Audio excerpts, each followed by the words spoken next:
కర్ణాటకలో కాంగ్రెస్ ప్రభుత్వం ప్రజల సమస్యలను పట్టించుకోకుండా పార్టీ అంతర్గత వివాదాలను పరిష్కరించడానికి ఎక్కువ సమయం కేటాయిస్తోందన్నారు ప్రధాని నరేంద్ర మోదీ. ముఖ్యమంత్రి సిద్ధరామయ్య ఎంతకాలం పదవిలో కొనసాగుతారనే విషయంపై ఇప్పటికీ ఒక నిర్ణయానికి రాలేకపోయారని విమర్శించారు. కేరళలో కూడా సీఎం అభ్యర్థి ఎవరో తేల్చలేకపోతున్నారని అన్నారు. తమిళనాడులో ఇన్నాళ్లు మిత్రపక్షంగా కొనసాగిన డీఎంకే పార్టీకి కాంగ్రెస్ వెన్నుపోటు పొడిచిందని ఆరోపించారు ప్రధాని మోదీ. దాదాపు 30 ఏళ్లుగా కాంగ్రెస్ పార్టీ డీఎంకేతో మిత్రపక్షంగా ఉందన్నారు. చాలా సందర్భాల్లో డీఎంకేతో పొత్తు వల్ల కాంగ్రెస్ అనేక సంక్షోభాల నుండి బయటపడిందన్నారు. తమిళనాడులో టీవీకే ఎక్కువ మెజారిటీ సీట్లు సాధించగానే డీఎంకేకి కాంగ్రెస్ వెన్నుపోటు పొడిచిందని ఆరోపించారు. అధికారంపై ఉన్న దురాశతో అధికార కాంక్షతో కాంగ్రెస్ పార్టీ దొరికిన మొదటి అవకాశంలోనే డీఎంకేకి వెన్నుపోటు పొడిచిందన్నారు. రాజకీయంగా తన ఉనికిని నిలబెట్టుకోవడానికి కాంగ్రెస్ కు మరో పార్టీ అవసరమైందని ఆరోపించారు. పుదుచ్చేరిలో వరుసగా రెండోసారి ఎన్డీఏ ప్రభుత్వం ఏర్పడటం, అసోంలో వరుసగా మూడోసారి ఎన్డీఏ ప్రభుత్వం ఏర్పడటం సంతోషంగా ఉందన్నారు ప్రధాని మోదీ.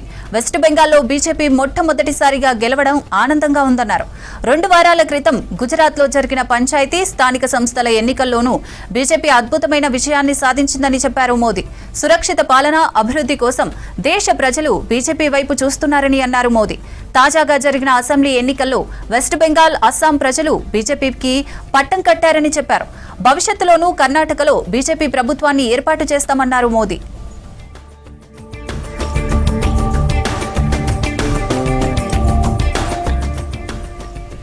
బెంగళూరులో ప్రధాని మోదీని సన్మానించారు బీజేపీ రాష్ట్ర అధ్యక్షుడు బీవై విజయేంద్ర, రాష్ట్ర నాయకులు.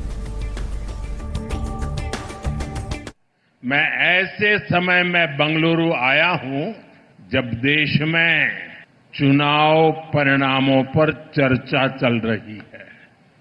पुडुचेरी में लगातार दूसरी बार एनडीए की सरकार बनना, असम में लगातार तीसरी बार एनडीए की सरकार बनना, बंगाल में पहली बार बीजेपी को इतना बड़ा आशीर्वाद मिलना और अभी 2 सप्ताह पहले साथियों ये चुनाव परिणाम भारत की राजनीतिक दशा दिशा के लिए महत्वपूर्ण है.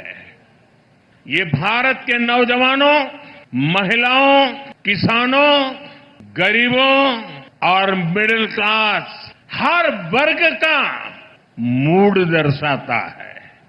इन परिणामों का एक बहुत बड़ा मैसेज ये भी है, हमें राष्ट्र नीति वाली राजनीति चाहिए. साथियों, आज पूरा का पूरा देश भाजपा की राष्ट्र नीति के साथ कदम से कदम मिलाकर चल रहा है. और कर्नाटका तो हमेशा से ही बीजेपी के लिए ऊर्जा का केंद्र रहा है. जब बीजेपी उतनी बड़ी पार्टी नहीं थी तब भी कर्नाटका ने बीजेपी को एक बड़ी शक्ति बनाया था. आज आंध्रा में एनडीए सरकार है. अगर लोकसभा सदस्यों के हिसाब से देखें तो कर्नाटका में बीजेपी नंबर 1 है, तेलंगाना में बीजेपी नंबर 2 है, पुडुचेरी में बीजेपी एनडीए की लगातार दूसरी बार सरकार बन रही है. आपको याद होगा सिर्फ 10 साल पहले, यानी पिछले एक चुनाव के पहले बंगाल में हमारे सिर्फ 3 एमएलए थे. यानी एक चुनाव के पहले 10 साल पहले जो चुनाव हुआ था सिर्फ 3 एमएलए. आज वहां 200 से भी अधिक विधायकों के साथ भारतीय जनता पार्टी की सरकार है.